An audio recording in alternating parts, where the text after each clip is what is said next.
अथ अच्युताष्टकम्।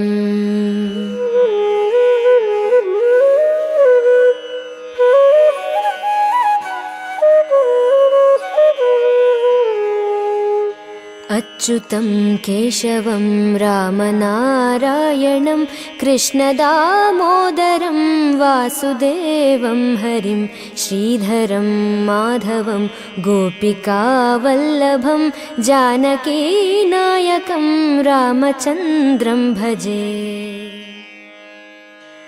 अच्युतं केशवं सत्यभामाधवं माधवं श्रीधरं राधिकाराधितं इन्दिरामन्दिरं चेतसा सुन्दरं देवकीनन्दनं नन्दजं सन्दधे।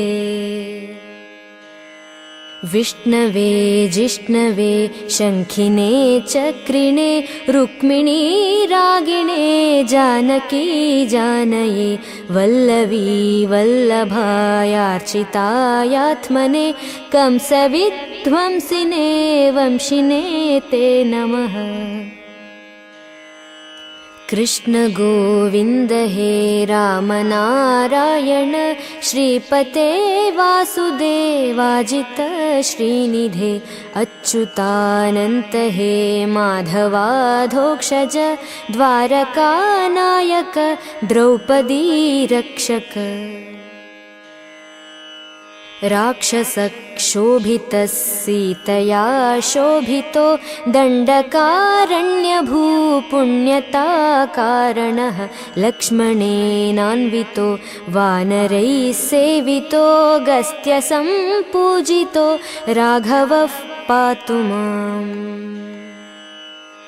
धेनुकारिष्टः निष्टकृद्वेषिणां केशिहा कंसहृद्वंशिकावादकः पूतना कोपकः सूरजाखेलनो बालगोपालकः पातु मां सर्वदा।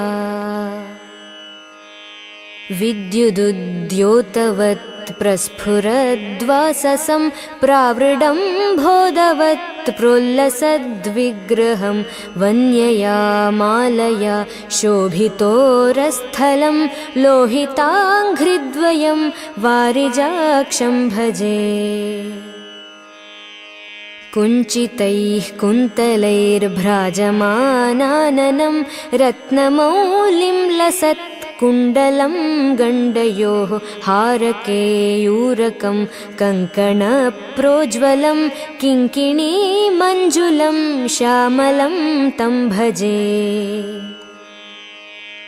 अच्युतस्याष्टकं यः पठेदिष्टदं प्रेमतः प्रत्यहं पूरुषसस्पृहं वृत्ततः सुन्दरं वेद्यविश्वम्भरं तस्य वश्यो हरिर्जायते सत्वरं तस्य वश्यो हरिर्जायते सत्वरम्।